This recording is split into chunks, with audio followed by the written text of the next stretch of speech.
Firstly, congratulations on your award, Graham. Oh, thanks very much. It's been excellent to receive that news that award winner again, second year in a row. So it's great news. So can you begin by telling us a little bit about your photography? Yep. Basically, run a photography business called GE Photography based down in the southwest. A business that was established just close on 7 years ago that's just been growing and growing and growing. Initially started off weddings and family portraits, but it's definitely grown into the world of commercial and event photography as well. And just continued to evolve and gone from a mobile business with an office based at home now to into the second studio, an even bigger one, which is just finishing construction just now. So yeah, continual growth. Been difficult, obviously, with what we've been through over the past couple of years, but never be beaten. We're still fighting away. And what are your most popular photography services right now? I think the most popular ones at the moment will be the weddings, obviously. I've been lucky enough to win a few awards on the wedding side of things from the wedding industry as well. So also a recommended supplier to a number of the major hotels in my own area. So established as a wedding photographer quite strongly now. But then in the background with the start of the studio work and the development there's been some strong areas of commercial work coming in now for helping businesses advertise and promote their products. Have there been any particularly memorable weddings that stand out in your mind? I think the main thing is because I do everything bespoke and tailor-made, I would like to think every wedding's memorable to me because it's special to that couple. But I think a key one would be where during the pandemic, when you were only allowed 5 people at a ceremony, I was asked to be a witness as well as the photographer so I could be there. But because I'd established a Zoom setup, we had 90 odd guests coming in on a Zoom connection onto a big screen. So we actually had a virtual wedding with 5 of us in the room and I think it was just over 200 guests on 90 connections coming in Zoom across the UK and abroad.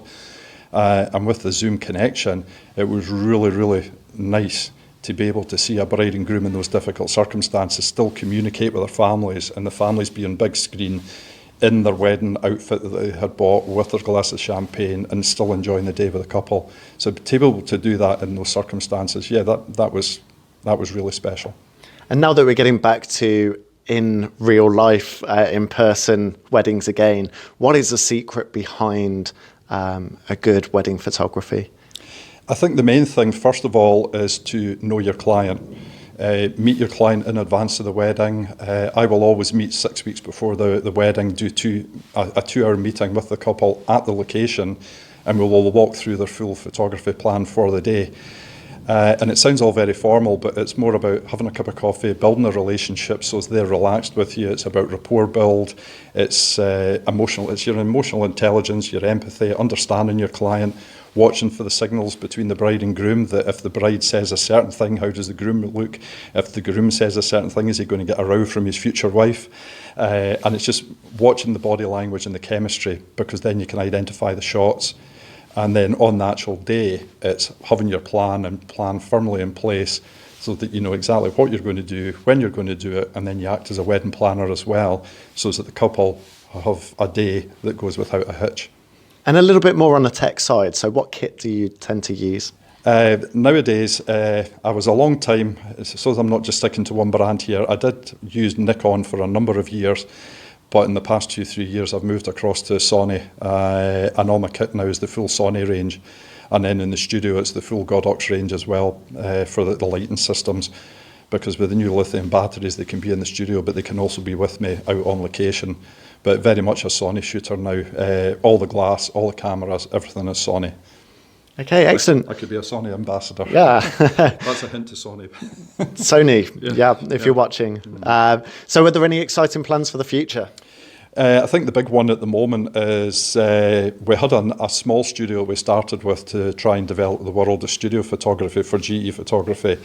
We invested in the first studio just in time for lockdown, 2 to 3 days open, and then we got locked down at the start of the pandemic. But we adapted, we diversified, but the big key thing now is we have moved into a new studio that is absolutely massive, 4 separate shooting bays in it, full hairdress and makeup area, office viewing area.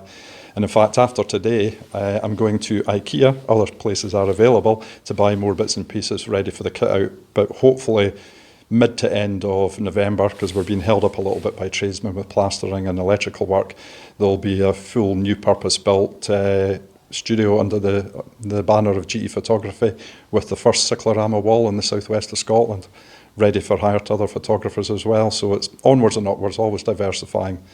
Fantastic. So watch this space. Watch this space, yeah. Yeah.